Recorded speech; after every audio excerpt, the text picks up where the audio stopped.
Birshut Marais Rabotai, avec la permission d'Hachem, j'espère que vous allez bien. Baruch Hashem, hier c'était le jeûne du 17 Tammuz, et c'était un long jeûne.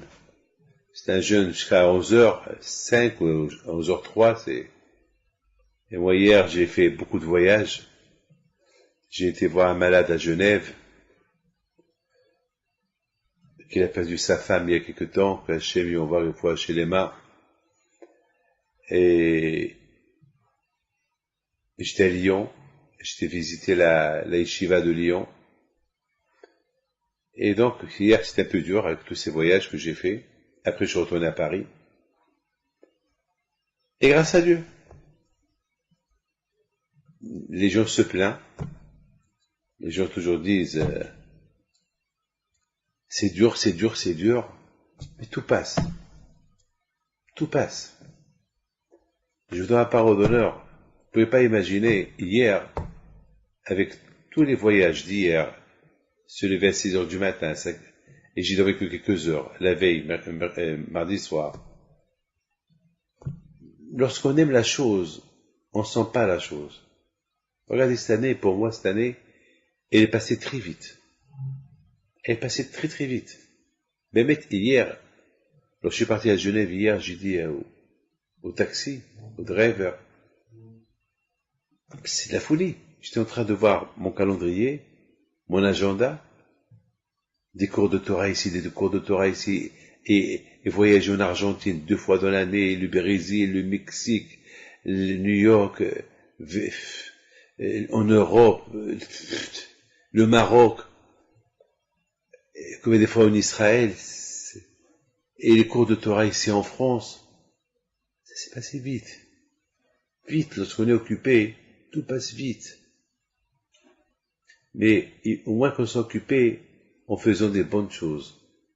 Pas qu'on soit occupé en faisant des mauvaises choses. Il y a des gens qui sont occupés à jouer au casino. Le temps passe vite aussi au casino. Mais une fois qu'ils sortent, ils ont perdu pas mal d'argent. Bah, bien sûr, même ceux qui gagnent, au casino, il y a toujours des gagnants et des perdants. Une fois qu'ils quittent, ils vont voir les 2-3 heures du matin, ça passe vite. L'occupation. Lorsqu'on est occupé à faire du mal, le temps passe vite. Lorsqu'on est occupé de faire du bien, le temps passe vite. Le temps, il n'a pas de prix. Bémet. Hier, j'étais en train de voir une revue d'un grand tzaddik qui s'appelle Baba Haki, qui était le frère de Baba Saleh al Shalom, qui est mort il y a quelques années. Et de ma tête, il est mort il y a 25 ans, 30 ans.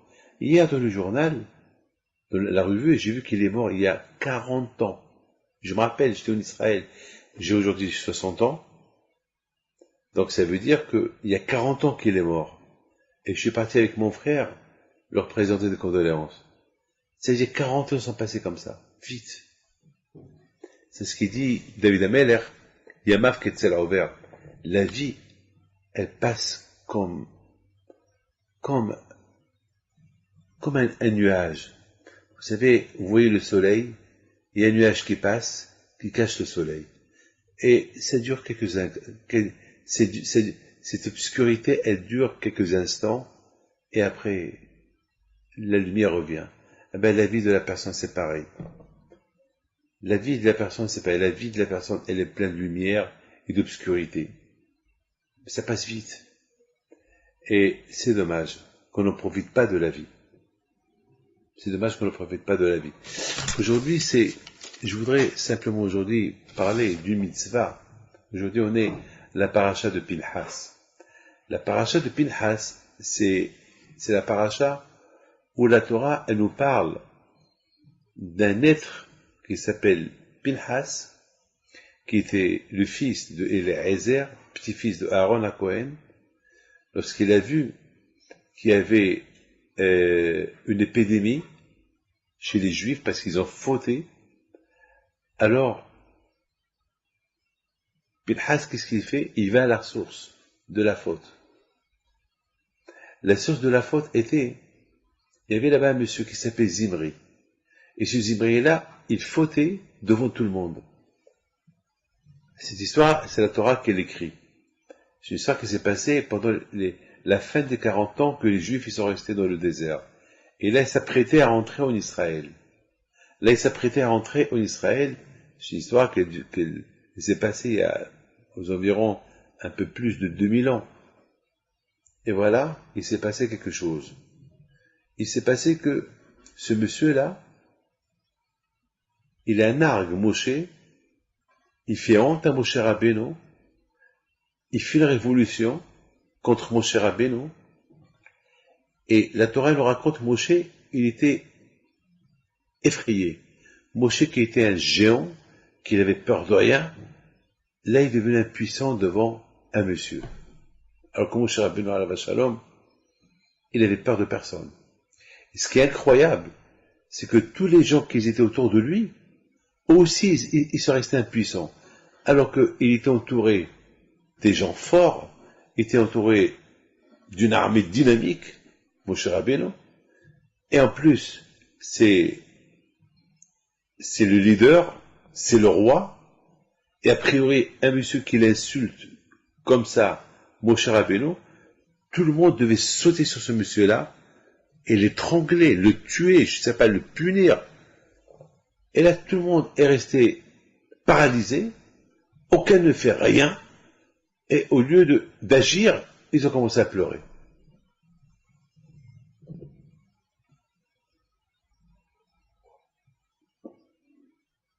Il y a un qui se lève, qui s'appelle Pilhas.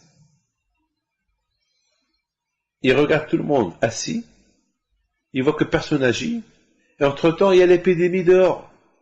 Tout le monde meurt. Alors, lorsque ça va pas, on fait des chouvas. Lorsqu'on a des problèmes, on prend conscience. Je vous donne la parole d'honneur. Ces derniers temps-là, combien de fois, je vois des gens qui viennent, qui ont des problèmes. Je dis peut-être ces problèmes-là, vous avez ces problèmes par rapport à quelque chose qu'il faut réparer. Vous savez, nous, en tant que juifs, on n'a pas le droit à chaque fois d'accuser Dieu. Et pourquoi Dieu tu as fait ça? Pourquoi Dieu tu as fait ça?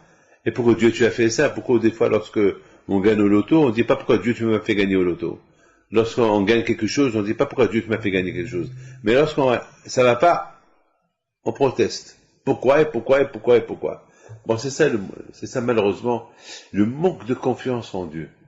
Lorsqu'on a un manque de confiance, c'est quelque part, Dieu il est là que pour nous faire du bien. Et lorsqu'il nous fait du bien, c'est normal.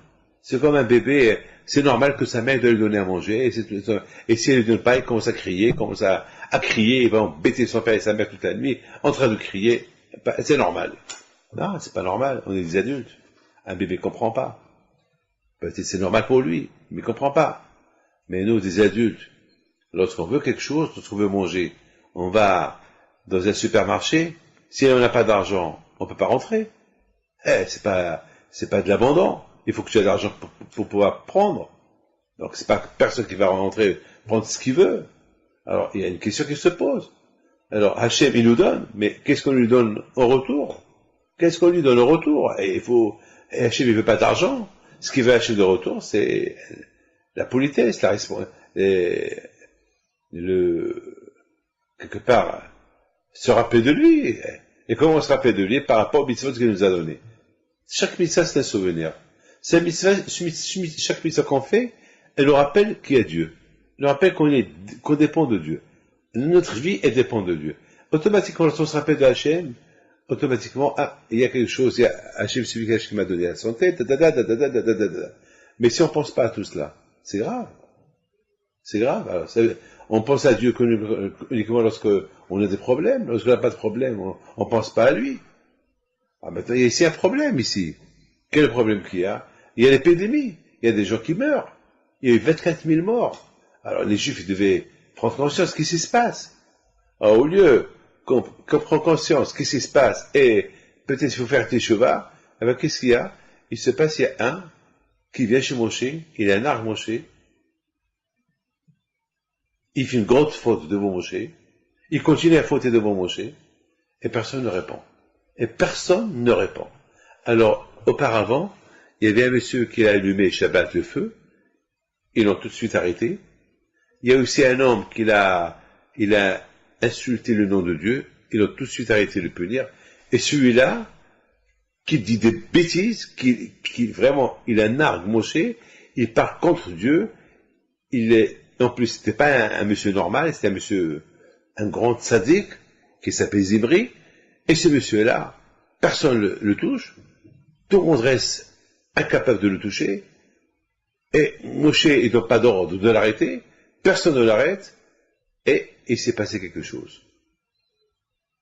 Pinhas, il se lève, il rentre dans la tente de ce monsieur-là, et il l'arrête. Il le punit, il l'arrête et il le punit. Alors là, Hachem, il lui donne une récompense. Hachem, il donne une récompense à Pinhas. Pourquoi Hachem, il donne une récompense à Pinhas? Parce que par rapport au fait qu'il a fait. Vous savez très bien qu'on a une leçon dans la Torah. La Torah dit Schar be'al malika. La Torah dit que dans ce monde-là, il n'y a pas de récompense. C'est un monde sans récompense. Ça veut dire, tu fais Shabbat, ne t'attends pas à la récompense de Dieu. Ça veut dire, Hachem, il t'aidera pendant toute ta vie. Mais une récompense pour une mitzvah que tu as fait, il ne te la donne pas. Il te la donne après 120 ans. Après 120 ans, il te la donne. Après 120 ans, il te la donne. Parce qu'il n'y a pas de prix au mitzvah. Vous savez, à chaque chose, il y a un prix. Une Porsche, elle a un prix. Même la Tour Eiffel, on peut lui donner un prix. Même si on dit, elle n'a pas de prix, la Tour Eiffel. Mais si un jour, la France, elle a besoin d'argent, je sais pas quoi, si elle est en faillite, eh ben, elle n'a pas elle n'a pas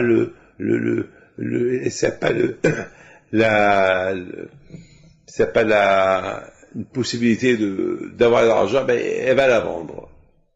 Pour un X temps, comme la Russie comme il y a beaucoup comme la Chine qu'elle a vendu à Hong Kong, à l'Angleterre, pour un X, pour 100 ans, comme Alaska, la Russie l'a vendu aux Américains à Alaska. Alaska aujourd'hui, c'est un territoire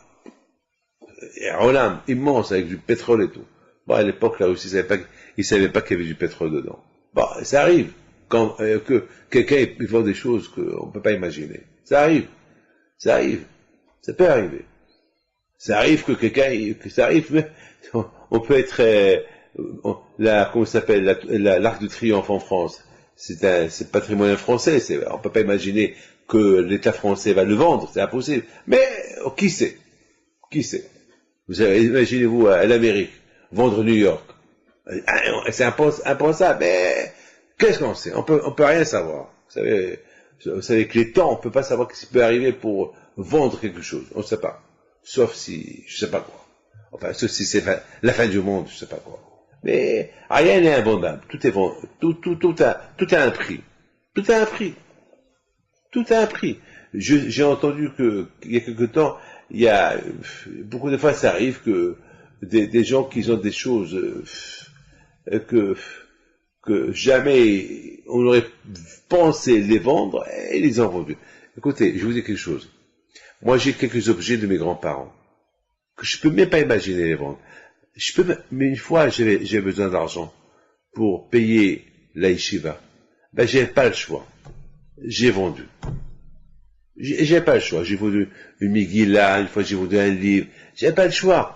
Ben, je vous dis la vérité, j'ai de la peine que je l'ai fait. Mais j'ai pas le choix. Ben, j'ai besoin d'argent pour vendre. Donc, j'ai pas le choix. Donc, mes amis, une mitzvah, lorsque vous faites une mitzvah, mettez ça dans la tête, il n'y a pas de récompense à la mitzvah. Il n'y a pas de récompense. Pourquoi? Parce qu'une mitzvah, elle n'a pas de prix. Donc, Hachem, il ne nous paye pas pour la mitzvah qu'on fait dans ce monde-là. Rien qu'après 120 ans. Alors maintenant, on se pose la question, que tout le monde se pose la question. Comment est-ce possible que Hachem, il a donné une récompense à Pinhas? Ce Pinhas qu'il a puni Zimri, pour la faute qu'il a fait, il lui a donné une récompense. Quelle récompense il lui a donné? Ben, il lui a donné une récompense à partir de maintenant, il sera vivant à vie. Mais Pinhas, c'est lui, il y a un avis. Il a donné la récompense de la vie. La vie, il va vivre tout le temps. Tout le temps il vivra. Et c'est Pinhas, il y a un avis. Il a un avis, il n'est pas mort. Et chaque année, il va dans les maisons à Pessah, chez les Juifs. Il rentre chez les Juifs. Et lorsqu'il y a le Brit Mila, on dit Zekissé Eliyahu. On invite, il y a un avis à la Brit Mila. C'est notre croyance, c'est notre émouna. On ne le voit pas, on l'appelle Malach HaBrit, l'ange de la circoncision, l'ange de l'alliance. Chaque fois qu'un juif il fait une Brit Mila, la circoncision, c'est une alliance entre lui et Dieu. Aujourd'hui, dans le monde entier, il y a les musulmans aussi font la Brit Mila par rapport à Ishmaël, et nous les juifs par rapport à Yitzhak. Avinu, c'est Abraham Avinu alav shalom, il avait 2 enfants, Yitzhak et Ishmaël. Donc, ces 2 enfants-là, et d'ailleurs Ishmaël, Hachem, il lui a donné une grande récompense par rapport à la Brit Mila qu'il a fait. Donc la Brit Mila, c'est la circoncision qu'il a fait, jusqu'à maintenant, on voit les musulmans qui font la Brit Mila. C'est une alliance avec Dieu. La Brit Mila, c'est une alliance avec le sang. Lorsqu'on coupe ce sang-là, lorsqu'on coupe la Brit, cette peau-là qu'elle est là, donc c'est avec ce sang-là qu'on fait une alliance avec Hachem. Donc, à chaque fois qu'il y a une Brit Mila, eh ben, il y a un avis qui l'assiste. D'ailleurs, c'est pour ça on dit il y a une chaise qui s'appelle Kissé Eliyahu, la chaise de Eliyahu. Pourquoi il s'appelle la chaise de Eliyahu? Parce que Eliyahu Navi, c'est Malach HaBrit. C'est l'ange c'est la récompense que Hachem lui a donnée à cause qu'il a eu l'audace, il a eu le courage, lorsque tout le monde, ils étaient inactifs, lorsque Zimri-là, il faisait une grosse faute devant tout le monde, et pendant ces instants-là, il y a une épidémie, et que les Juifs, ils ont perdu presque 24 000 morts, et lui, il a fait cette faute-là, et personne n'a osé le toucher, alors que, a priori, tout le monde pouvait se lever et le punir, et la personne l'a puni, il n'y a que Pinhas qui l'a puni. Alors je lui ai dit, puisque tu as fait ça, tu as une récompense. Mais la question elle est grande. On vient de dire que Hachem, il ne paye pas de récompense pour une mitzvah qu'on fait. Alors comment Hachem, il lui a donné une récompense? Comment? Alors mes amis, tout cela c'est des questions qu'on a posées, on va essayer de comprendre chose par chose. Mais avant que je réponde chose par chose, je voudrais vous raconter une histoire que j'ai écoutée au Canada. C'est un paytan, un chanteur, qui s'appelle Dre, il habite au Canada. D'ailleurs, c'est moi qui lui a conseillé d'aller au Canada. Il habitait en France, il est d'origine du Maroc, il est parti habiter en France. Et il m'a raconté que sa femme était enceinte. Et un jour, elle a perdu tous les os. Tous les os. Et les médecins, ils avaient un grand problème. Un grand problème. C'est qu'il n'y avait personne à l'hôpital et elle n'arrivait pas à avoir, c'était Shabbat, il n'arrivait pas à avoir d'ambulance et vraiment, c'était grave. Donc, elle arrive à l'hôpital, malheureusement, il y avait beaucoup de femmes qui accouchaient et elle, personne ne croyait personne ne l'a cru qu'elle avait perdu les os. Et le pauvre monsieur-là, déjà j'ai oublié de vous dire, il n'arrivait pas à avoir des enfants. Et je lui ai donné une bracha pour qu'elle ait des enfants. Et je lui ai dit, Bisrot Rabbi Pinto, tu auras un enfant avant la Hiloula de Rabbi Pinto. Je suis sûr que c'est passé il y a 3 ans. Et maintenant, sa femme, elle était, lorsqu'elle a perdu les os, c'était à quelques jours avant la Hiloula de Rabbi Pinto. Vous savez pas si c'était un garçon ou une fille. Elle arrive à l'hôpital, personne ne s'occupait d'elle. Elle était vraiment entre la vie et la mort. Et jusqu'à que on s'est occupé d'elle, parce qu'ils ont vu ils ont cru qu'elle avait un problème, parce que pour eux, le temps de l'accouchement n'est pas encore arrivé. Mais ils n'ont pas entendu, c'est une erreur médicale, qu'elle a perdu tous les os. Ils ont fait un scanner, je sais pas quoi, ils ont vu que le bébé, il était étouffé, avec la poche où il était vide, il était étouffé, pour eux il est mort. D'ailleurs, ils n'entendaient même pas le cœur battre. C'est la folie, c'est ce que je vous raconte. Et bien sûr, ce monsieur-là, il a évoqué le nom de Rabbi Haim Pido. Il a dit, ton petit-fils m'a promis un enfant. Il a prié pour moi, pour que j'ai un enfant, avant la Hiloula de Rabbi Haim Pido. Voilà, d'après ce que je vois, c'est un garçon, et Hachem, je t'en prie Hachem. Les médecins ne savaient pas quoi faire. Tout de suite, ils l'ont accouché, ils ont fait sortir le bébé. Il était dans la poche presque 10 heures, sans l'eau, attaché, étouffé avec cette poche. C'est la folie. Il était vivant. Personne ne comprend. Personne ne comprend. On ne comprend pas. Il n'y a rien à comprendre. Pourquoi il n'y a rien à comprendre? Eh bien, parce que c'est ça Hachem. C'est ça Kadosh Baruch Hu. Que voulez-vous que je vous dise? J'ai plein d'histoires comme ça. J'étais avant-hier, elle me raconte une femme qui est venue me voir, que son fils, il jouait le football, il est tombé, il est mal tombé, devenu paralysé. Et on me l'a emmené il y a quelques mois dans une chaise roulante. Un beau garçon. Très bien. Jeune. 20 ans. Et j'ai eu de la peine pour lui, le pauvre. Un beau garçon comme ça, il va rester toute sa vie comme ça. J'ai eu de la peine pour lui, je ne sais pas quoi lui dire. Et je lui dis, tu mets tefilin?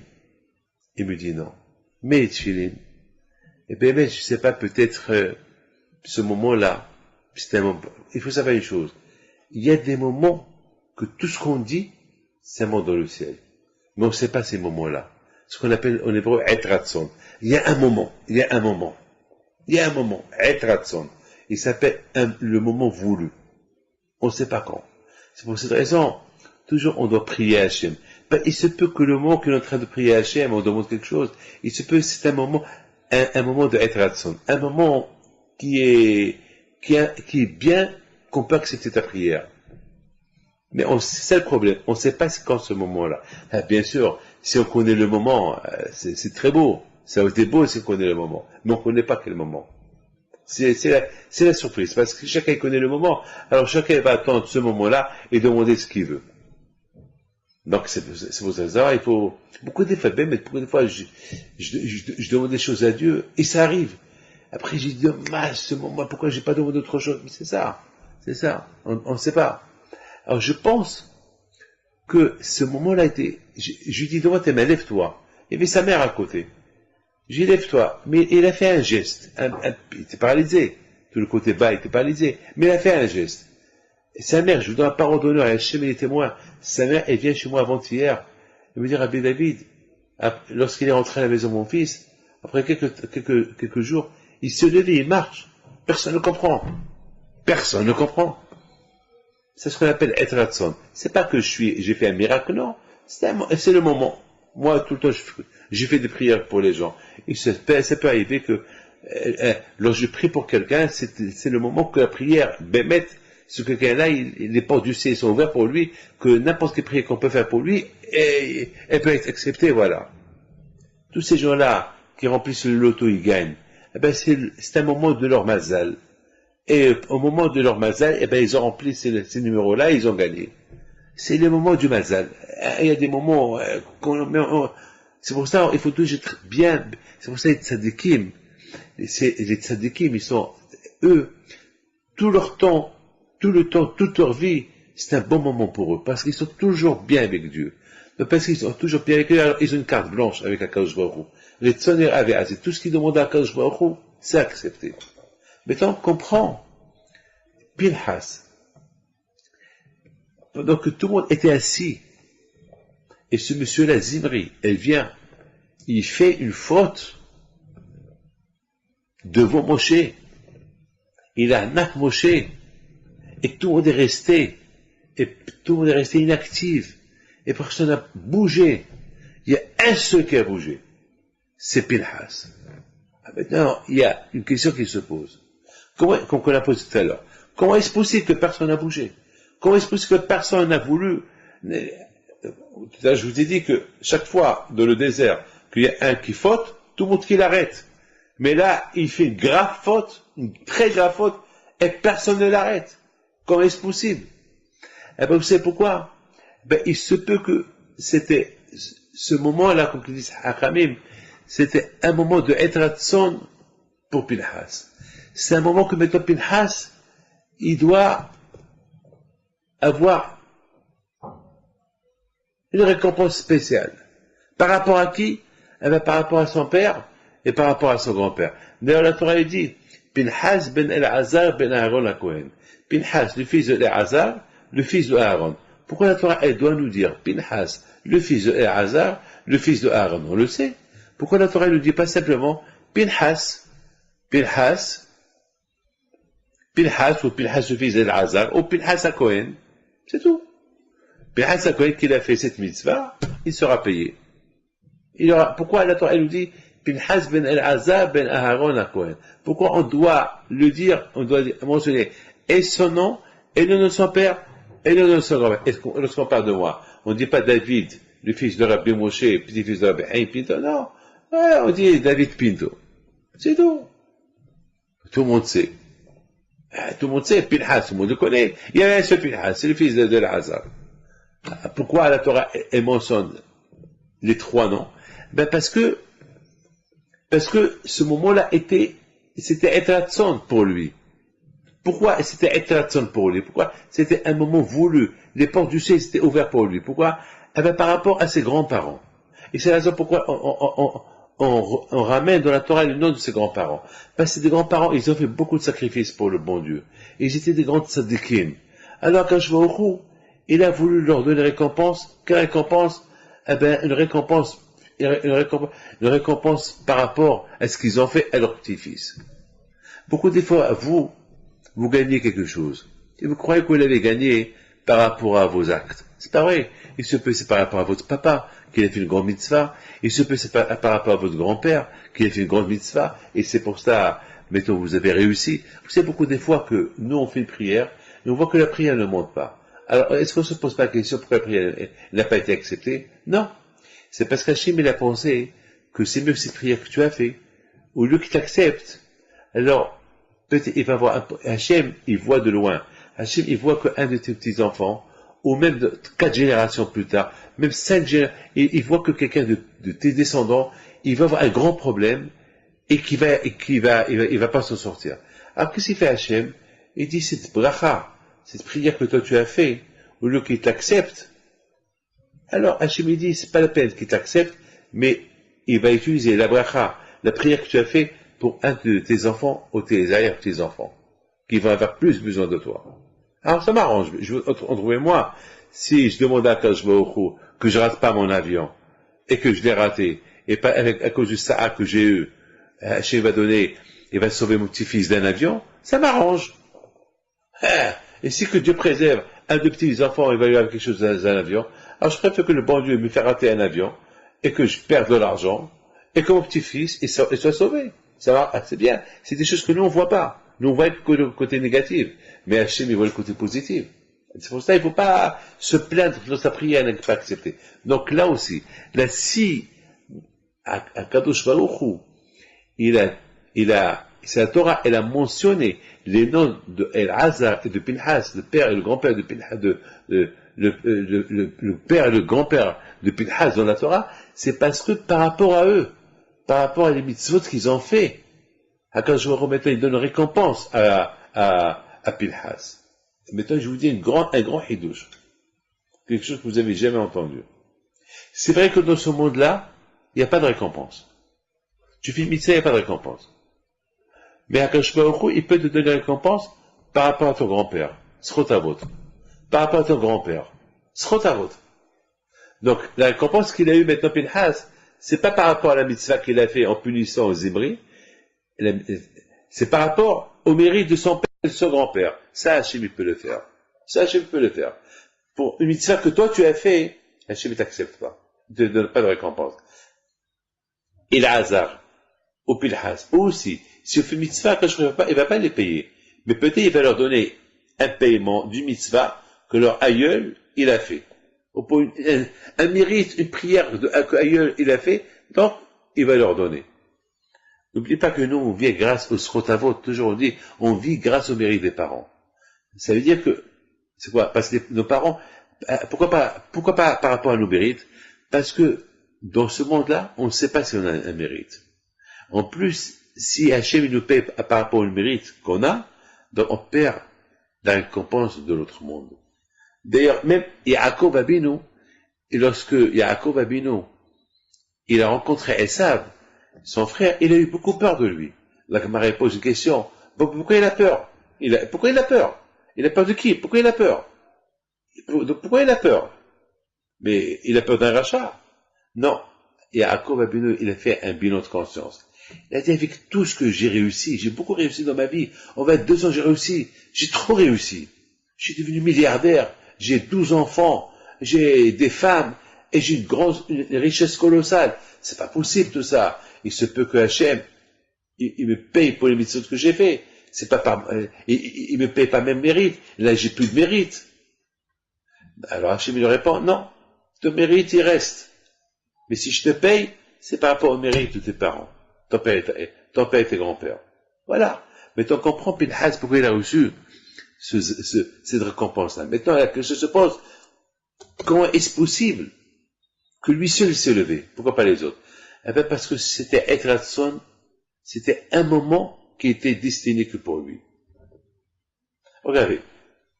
Sur 1 million de personnes qui remplissent le loto, c'est une seule personne peut-être qui va gagner au loto. Ou peut-être personne. Beaucoup de fois, ça arrive que pendant un mois, personne ne gagne au loto. Personne. Personne. Jusqu'à qu'il y a une accumulation de 100 millions d'euros. Ou en Amérique, jusqu'à 200 millions de dollars. Personne ne gagne. Et ceux qui gagnent, ils gagnent. Et après, il y a un qui va gagner. Un. Sur des millions de personnes, il y a un qui va gagner. Un qui va avoir le mérite de gagner. C'est pas tout le monde. Pourquoi? C'est Hachem qui sait pourquoi. Nous, on ne sait pas pourquoi. On ne sait pas pourquoi. Alors, il faut expliquer que pendant ce moment-là, si personne ne s'est levé, c'est pas parce qu'ils n'ont pas voulu se lever pour venger Dieu, ou pour venger Moshe Rabbeinu, c'est parce que c'était maintenant un moment qu'il appartient à Pinhas. Pinhas, maintenant, il doit recevoir une récompense. Et son moment à lui. Et puisque c'est son moment à lui, donc personne ne peut lui prendre ce moment-là. Donc c'est la raison pourquoi il y a lui seul qui s'est levé. Si c'était pas le moment de Pinhas pour avoir une récompense par rapport à son père et son grand-père, peut-être tout le monde serait levé pour punir ce monsieur-là. Mais étant donné que c'était le moment que pour lui, voilà, écoutez. Beaucoup des fois, par exemple, lorsque quelqu'un vient chez moi pour une bracha, et Hachem, il accepte ma bracha. Et beaucoup de fois, j'inclus dans ma bracha d'autres malades, mais il n'y a que ce malade qui est guéri, pas les autres. Pourquoi? Parce que c'était le moment que pour ce malade. C'était pas le moment des autres. Malheureusement. Malheureusement. Maintenant, je voudrais mes enfants vous dire par exemple quelque chose d'extraordinaire. J'ai reçu les parents de quelqu'un, d'un Bahur Yeshiva, qui est mort à Purim, à Saint-Louis. Il s'appelle Israël Meir Chitrit. Cetrit ou Chitrit. J'ai reçu ses parents la semaine dernière. Au départ, tout le monde croyait, peut-être parce qu'il a bu à Purim, et c'est la raison pourquoi il est mort. Mais c'est pas vrai.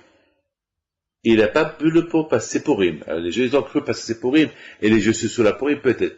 Mais après, tout le monde a entendu que c'était pas ça la raison. C'est un garçon qui était jeune, et qui n'a même pas goûté une goutte de vin, et que même à Purim, il n'a pas participé à la Séouda, au festin de Purim. Pourquoi? Parce que il voulait étudier la Torah. Parce qu'il était jeune, il a dit, je vais me marier, j'aurai terminé tout le chasse, tous les 60 Gemarot. Il s'est beaucoup donné à l'étude de la Torah. Il est parti, il a fait Shema Israël.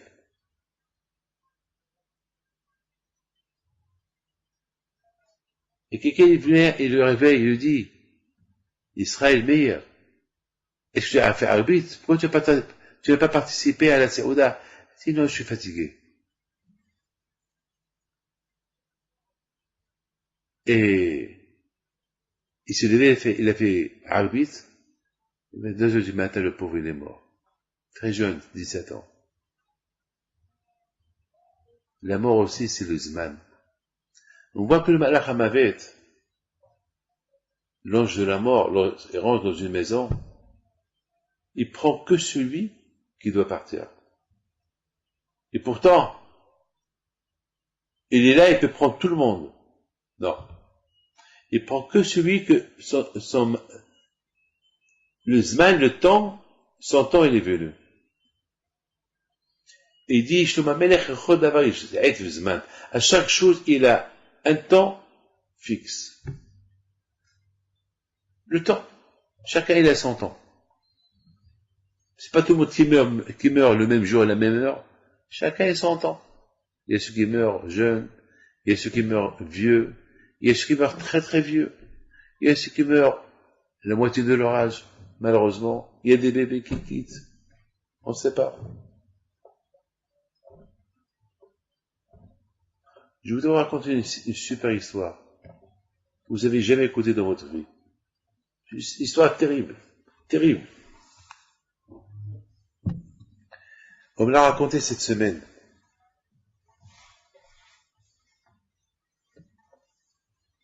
C'est un juif de l'Angleterre qui avait en Angleterre qui me l'a raconté. Ce juif en Angleterre, il vient chez moi. Il vient chez moi il y a 5-6 ans. Parce que son fils, il sort avec une fille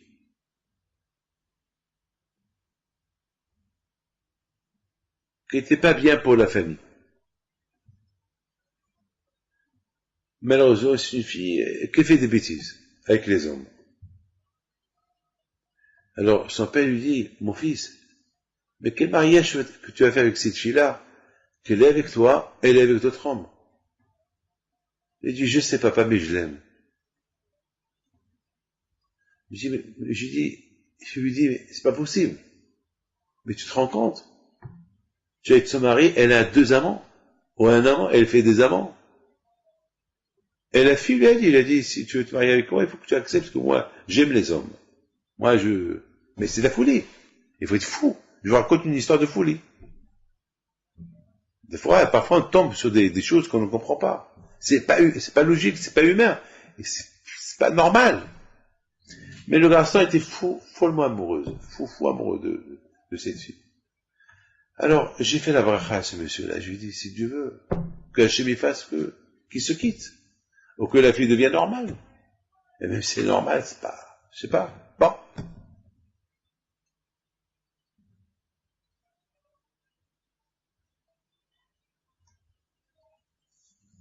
Alors, je lui dis, à cet instant-là, j'étais en Israël. Je lui dis, tu sais quoi? Va au cotel. Le jour que ton fils veut se marier avec cette fille, tu vas au cotel. Et prie là-bas. Parce que le père m'a dit qu'il ne veut pas assister au mariage. Alors je dis, bon, tu ne veux pas assister au mariage, n'assiste pas au mariage, mais va au cotel le jour où tu vas comme ça va te soulager. Pendant que tu es au cotel, ça va te soulager. Au moment que ton fils est en train de se marier avec cette fille-là que tu n'aimes pas, qui n'est pas normale, alors va prier au cotel. Alors maintenant, l'histoire elle se termine là. C'est une histoire qui s'est passée il y a 4-5 ans.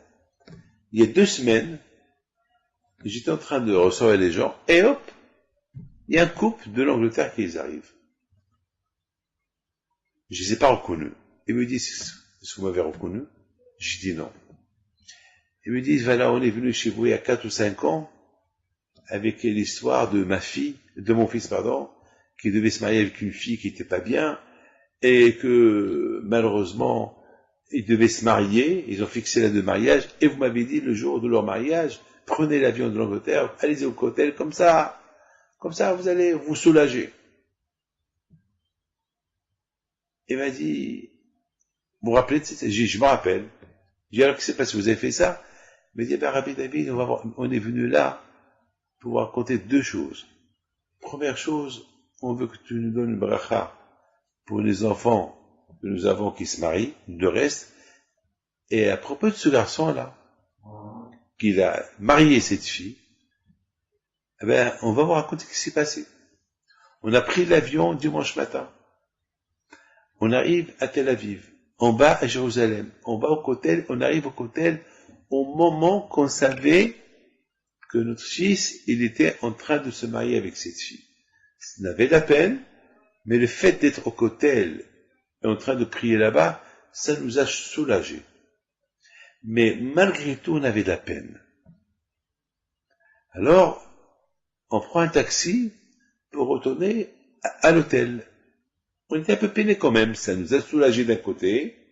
On se trouvait à Jérusalem, c'est bien, mais on a pris un taxi.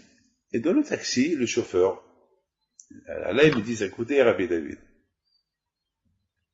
il nous dit, d'après ce que je vois, vous êtes des gens très peinés. C'est le chauffeur qui parle. Il leur parle en anglais.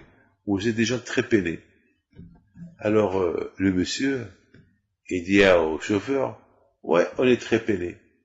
Alors le chauffeur lui dit, vous savez, il y a beaucoup de catégories de peine et de chagrin. Et ça se voit sur le visage. Vous devez avoir un chagrin par rapport à quelque chose que votre fils vous a fait. 100%.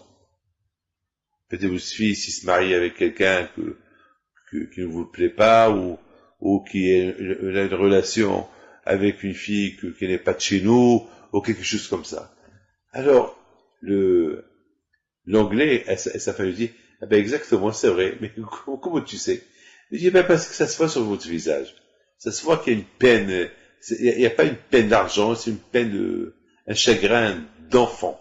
Et c'est vrai, le chagrin que nos enfants peuvent nous faire, c'est pire que n'importe quel chagrin. On peut tout accepter, mais pas le chagrin des enfants. Donc il dit Rabbi Shimon Bar Yochai. Rabbi Shimon Bar Yochai dit, le plus grand drame, un malheur, c'est un chagrin qui sort de la maison. Un des enfants qui prend un chemin tordu. Que ce soit chez les juifs ou chez les non-juifs, c'est quelque chose qui est inadmissible de voir un enfant qui sort mal. C'est comme ça.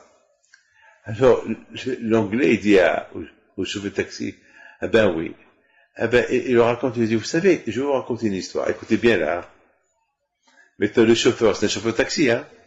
Un chauffeur de taxi qui ne connaît pas ces gens-là. Il leur dit, vous savez, il y a quelque temps, j'avais un problème avec mon fils. Il devait se marier avec une fille qui était pas bien. Pas du tout. Pas bien, pas bien. Et nous, les parents, on l'a averti. Qu'elle n'est pas bien, cette fille-là, pour toi. Et il nous a pas écoutés. Alors, qu'est-ce qu'on a fait? On est parti chez Rabbi David Pinto pour lui demander une bracha.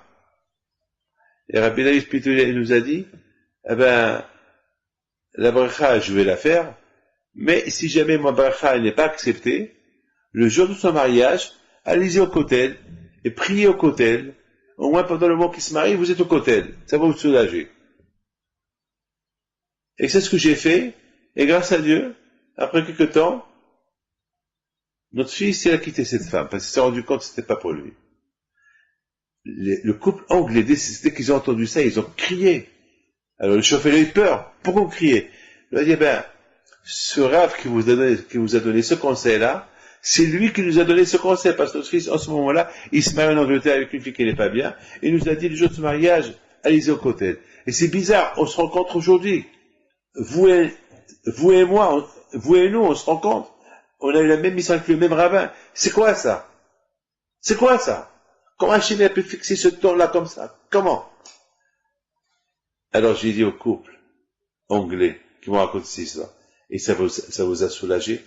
Eh bien, ça nous a soulagé lorsqu'on a vu qu'un autre aussi, il a la même histoire que nous, et qu'on s'est rencontrés au moment qu'on devait se rencontrer. On peut pas comprendre. Vous avez compris cette histoire? C'est le temps que Dieu fixe. Ça veut dire que si ce couple-là, ils auraient dû demander Mashiach, il serait venu. Le temps.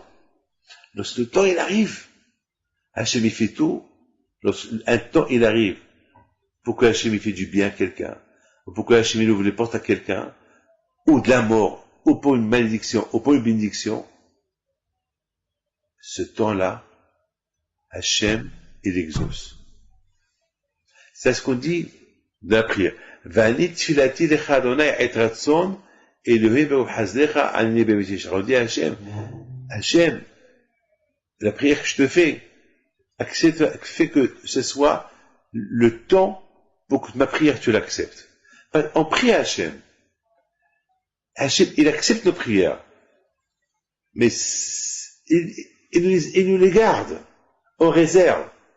Il les utilise lorsqu'on a besoin d'eux. Mais parfois, la prière, elle monte sur place, il accepte. Du coup, c'était un moment qui est accepté chez Hachem. Maintenant, on parle du mondial. Est-ce que quelqu'un ici qui va gagner? Il y a eu beaucoup de déceptions. On ne sait pas qui va gagner. On ne sait pas. Les gens, ils misent. Ils ont misé sur la France, ils ont misé sur l'Angleterre, ils ont misé sur ceux-là. Maintenant, les gens misent sur le Brésil, sur l'Argentine. Les gens, ils misent. Moi, je sais quelqu'un en Argentine, il avait dit que la France, elle allait gagner contre le Mexique. Il a misé fort. Et il a perdu. Et dans sa tête, il a cru qu'il allait gagner. Les gens, ils misent, mais on ne sait pas qui va gagner. Il y a des surprises. C'est Hachem qui sait qui va gagner. C'est Hachem. Déjà, c'est prévu qui va gagner. Tout est prévu. Tout est prévu chez Hachem. Parce que nous, on ne sait pas. S'il y avait aujourd'hui un prophète, il pouvait nous dire, allez, Brésil va gagner. C'est pas fait tout ce mondial-là. Allez, évitez tout ce mondial. Évitez. Allez, l'Argentine va gagner. Allez, évitez tout ce mondial-là. Allez, évitez tous ces jeux-là. Il n'y a pas ça. Même s'il y a quelqu'un va croire, personne. Parce que c'est ça. C'est ça. C'est ça. Personne ne va croire. Parce que il y a beaucoup d'argent en jeu, c'est le plaisir aussi de voir un qui perd, un qui gagne. Donc, on ne peut pas accepter. Hachem, il a des calculs que nous ne peut pas comprendre. Hachem, il a des calculs que nous ne peut pas comprendre. C'est pour ça que tout se fait discrètement. Tout se fait discrètement. Regardez Bil'am. Bil'am, il connaissait l'heure et la seconde de la colère de Dieu. Bil'am, il connaissait la seconde. Il connaissait. Mais Akadosh Baruch Hu, il n'a jamais montré cette heure-là. Le Zman, le temps et l'heure où il doit arriver un bonheur ou un malheur, personne ne le sait. Tout vient par surprise. Le loto vient par surprise. La mort, elle vient par surprise. Tout vient par surprise. Vous pouvez faire déjeuner pauvre, il sort de la maison pour aller travailler. Une fois l'accident, il meurt. S'il savait, il serait sorti. Non. Tout Bnei Brak pleure. Une jeune femme qu'elle a laissé 6 enfants. Madame la Rabbani Elbaz, qu'elle est la fille de un monsieur qui vient toujours à la Iloula, Georges Kovovitch, qui est marié avec une fille à Coca.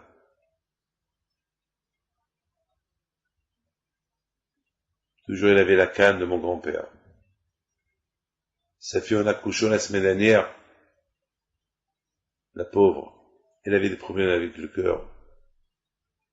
Et son cœur ne pouvait pas tenir. Et en accouchant, elle a une crise cardiaque. Elle a accouché, que Dieu protège le bébé. Elle est rentrée dans un grand coma. Pendant 3 jours, son père m'a appelé. Mais jeudi, il m'a appelé lorsque j'étais au cimetière en train de pèleriner mon père. J'ai pas aimé le coup de téléphone. Qu'il arrive au cimetière, et il m'a dit une phrase. m'a dit Rabbi David, ma fille, elle part. Priez. On a prié, mais malheureusement, vers minuit de la nuit, elle a rendu son âme à Hachem. 24 ans avec 6 enfants. Le zman, le temps, il est venu. C'est pas le cœur. C'est pas le cœur qui la cause. C'est le temps. Hachem, il fixe un temps. Le temps que Hachem, il donne à quelqu'un pour la gloire, ou pour le malheur, ou pour n'importe quoi, lorsque ce temps, il arrive. Le temps de Pinhas à recevoir une récompense de Dieu par rapport à ses grands-parents, il est venu. C'est la raison que personne ne pouvait faire son travail que lui. C'est la raison que personne ne pouvait faire son travail que lui. Et quel travail il a fait? C'est lui qui a puni Zimri. Mes enfants,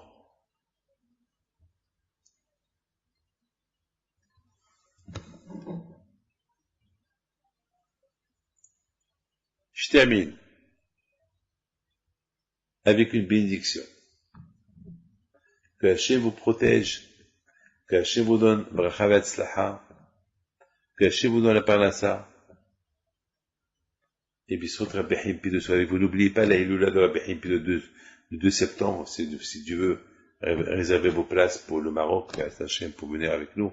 Parce que cette année, c'est vraiment la Hiloula, elle tombe dans son temps. Le samedi soir, c'est la veille du 26 Elul, le jour que Rabbi Himpi est mort. Que son zérout soit avec vous, que Hachem vous donne la santé, bracha v'atzlacha et parnassa tova, et j'espère que tout le Beth Hachem, que ce mondial-là que vous êtes en train de suivre, ou par cœur, ou je sais pas quoi, apprenez de ce mondial une chose. Apprenez une seule chose. Apprenez comment les gens ils aiment le football. Pour le football, ils sont prêts à partir en Sud-Afrique, à payer des grosses sommes pour voir leur équipe gagner. Et de plus que l'équipe elle gagne, d'autres personnes vont partir pour supporter leur équipe. Et lorsque l'équipe elle arrive à la finale, d'autres personnes vont partir pour être présents à la finale, et le monde entier il est mobilisé pour voir la finale qui va gagner. Tout le monde montre l'amour du football. Tout le monde est excité pour son équipe, elle gagne.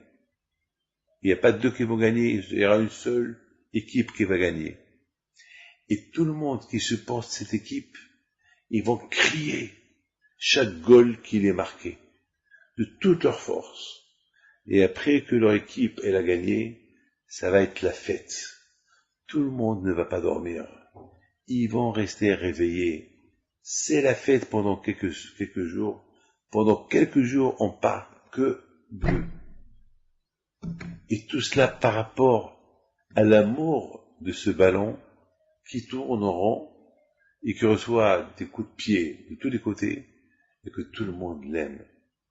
Une question je vous pose à vous tous. Est-ce que nous, on aime Dieu comme qu'on aime le football? Est-ce que nous, on est excités avec joie, et super excités lorsqu'on fait une mitzvah, comme qu'on est super excités lorsqu'on joue, quand on voit un football, un match de l'équipe qu'on supporte? Est-ce qu'on crie à haute voix dans la prière à Dieu qui nous fait gagner la vie, comme qu'on crie pour le football, lorsqu'on marque un goal? Est-ce qu'on aime autant Dieu, comme qu'on aime autant ces moments-là que notre équipe qui vient de gagner, on pense qu'à elle? Est-ce qu'on pense à Dieu comme qu'on pense au football pendant ces moments-là? Est-ce que Dieu il est dans notre tête pendant qu'on est en train de voir le football? Ce Dieu qui nous donne la vie, l'argent qui nous maintient en vie. Et à savoir qu'on a des moments extraordinaires que chacun de nous peut avoir pendant le jeu de football. Les portes du ciel sont ouvertes pour que les prières y montent chez Hachem, si on prie, Et qu'est-ce qu'on jette à ces portes du ciel qui sont ouvertes?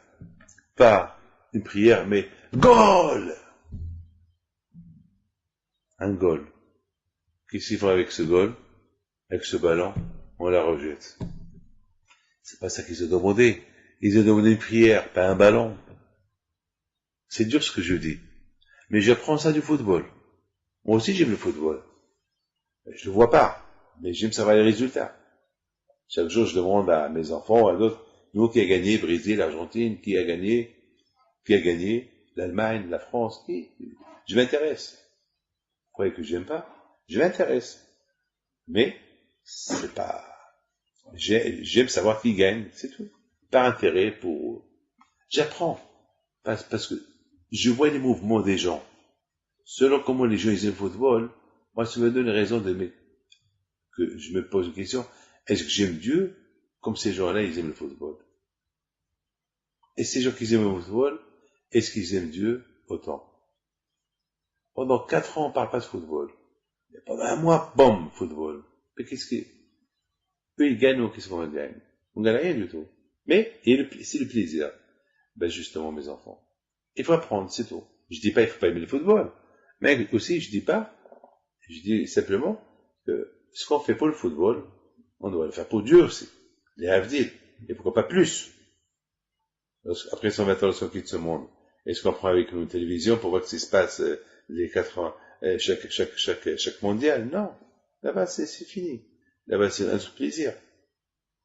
Le plaisir du football, là-bas, c'est notre plaisir. Mais, on risque de nous poser la question. Est-ce que tu as aimé Dieu comme tu as aimé le football? Bonsoir et que Dieu vous protège.